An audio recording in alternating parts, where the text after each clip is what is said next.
First show I did was a show called Fuck Art, Sex Cells, and the Science of Body Language. What I did was I painted pornographic images or pornographic scenes, but I put dialogue balloons that explained scientifically what was happening.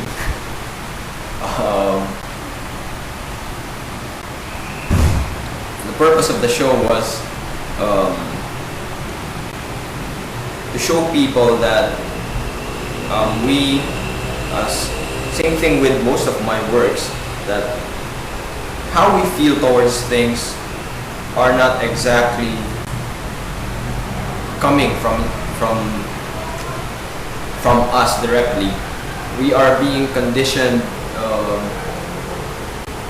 by everything around us, especially by the mass media, on how to react on certain things. Like, for example, if I see someone naked, I should feel this because of the pornographic images, because people say that that's lewd, that's forbidden, that's this and that, where it's just someone naked. The exhibit was more about the audience than the actual pieces. I made the pieces very small. They were just 6 by 6 inches each and hung in a particular fashion wherein it's like a sequence, because pornographic films have, believe me, they have a sequence of doing things, which actually should make porn very boring.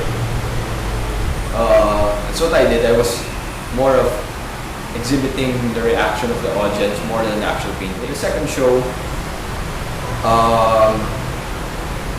I did portraits of the people who attended my first show. I took shots of people randomly when I wasn't busy talking to someone else. Anybody who came in the door, I took a photo of that person and then I made a portrait of them. And then I did, especially the people that I really didn't know. The show was entitled I Hardly Recognize You. Because the purpose of it is that when I re-invited people for the opening of the show, they didn't know that their portrait was there. So it was, again, more of an exhibit of the reaction of the audience. For example, if my portrait was there, what emotions could that stir up from me? That's what I do most of the time with my shows. I just stand back and observe the people, because I think that finishes the art. That finishes my pieces. When I see how someone stands in front of it and reacts, whether good or bad, that's how the piece should end. That's how the dialogue between the artwork and the audience should be. Third show I had was a visual diary of my romantic experiences. I painted scenes from my romantic life, and I used images from fashion magazines, because we have this image or idea of how romance should be. We are so conditioned by let's say movies or magazines, or especially those magazines that tell you how to get a man, or how to please your girl, how to do this and that. That show is reflective of that as well. I used images from those magazines and juxtaposed them with dialogues that happened in real life. It was more of me looking back at my life and seeing how I reacted to certain situations, because my mind was conditioned to do so. After that, I did Sai, which was a series of portraits of women who were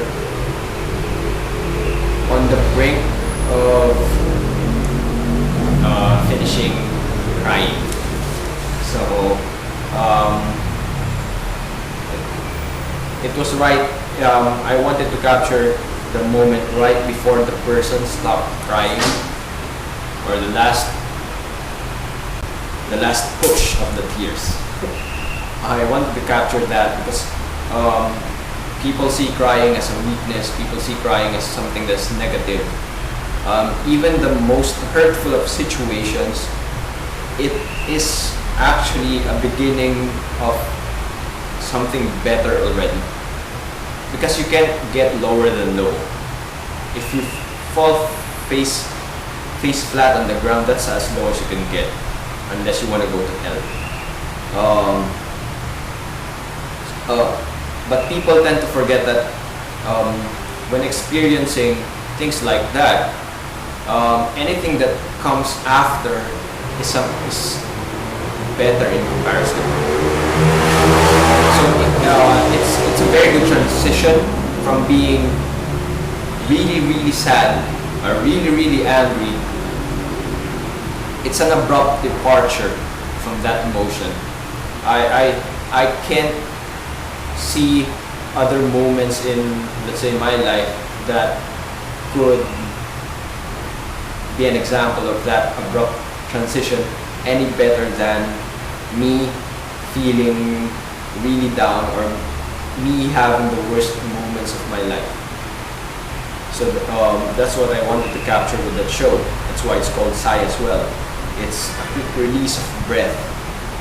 It's embracing that things like that happen, and things like that happen to everyone.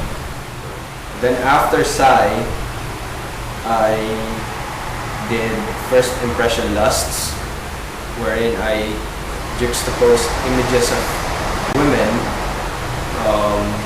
and food. I wanted to show how people and the media use